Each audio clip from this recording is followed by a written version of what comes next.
What if I told you there's a silent health bomb inside your body and you probably don't even know it's there? This health bomb is called insulin resistance, and it's responsible for so many chronic diseases like high blood pressure, high cholesterol, PCOS, erectile dysfunction, feeling tired all the time, feeling hungry all the time, cravings, diabetes or prediabetes, and so much more. Hi, my name is Jamie, and if you're new to my channel, I'm an emergency room nurse turned health coach, and in this video, I want to talk about what is insulin resistance, what it does in our bodies, what are your symptoms, how can we reverse it, and what are some signs to know that it's reversing. So what is insulin resistance? Basically, it's a condition where your cells in your body are no longer accepting insulin. Your cells are rejecting it, therefore you can't get not only sugar, but vital nutrients inside your cell. Okay, so here is my Pac-Man drawing. So this is your cell right here. This is insulin. And what happens in the body is that we eat way too many carbs or way too many sugars constantly all day long. So that is why this happens. You have an overexposure to insulin because every time we eat sugar and carbs or we eat frequently, that spikes our insulin because insulin is needed to put sugar into the cell. It's the key to unlock the cell to put the nutrients and sugars in there for energy. So when this happens, you have an overproduction of insulin and the cells are like, whoa, I have too much in here. I have too much in here. I don't want any more. So now you have this resistance here where the insulin, the cell is no longer accepting insulin at all. So it's saying, I don't need you to unlock my door. I don't need you to unlock my door, and I don't need you to bring any more things inside my cell. I'm full. So then that creates this feedback loop. So you have all this insulin floating around in the body, but you also have all of this sugar in your blood system. So what this does is it sends a signal back to the pancreas, and the pancreas is like, whoa, we still have so much sugar, let's shoot out some more insulin. So then your pancreas gets overworked and overwhelmed because it keeps shooting out insulin because it thinks that's the problem. We need more insulin to get the sugar and the nutrients inside the cell. Then your pancreas will start wearing out, and that's when you need to start injecting insulin. Then what happens to the cell? So what happens when the cell is resisting the insulin? So insulin is very necessary to not only bring sugar into your cells like we all know or have heard of, but now insulin also brings in nutrients and amino acids and vital minerals into the cell as well. So what happens is that your cells are now starving. They're starving, and when your cells are starving, that's when you get the cravings. You're hungry all the time. You're just not satisfied with your food. That's because you're not getting nutrients into the cell, and your body's like, I need nutrition, but I'm not getting it. So I'm going to send a signal to your brain to eat more. And this is how you also get fatigued and tired all the time because, again, your cells are starving for nutrition and energy.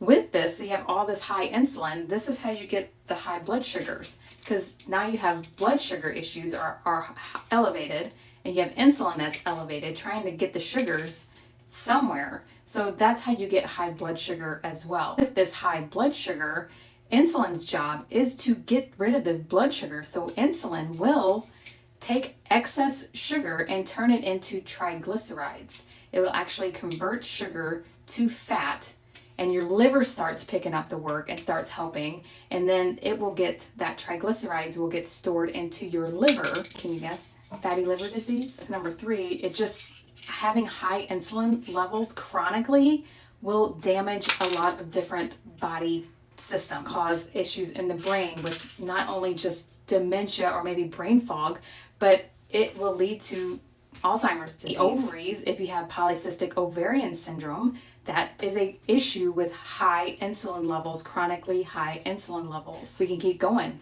Blood pressure issues. So your cells start to get stiff. Your arteries start getting stiff because they're not getting what they need. So then you can create high blood pressure. Okay, so how do we fix this? The reason why we have so much insulin is this here. We have an overconsumption of sugars and carbs in our body chronically, which is driving insulin up and then overworking this whole system. With that is frequent eating as well. Because you're starving all the time, you're hungry all the time, so you're eating more and more often because you are craving, which never gives this system a break. It never gives it a break. So how do we fix this problem? Well, we reverse this process. We reverse it. How do you reverse it?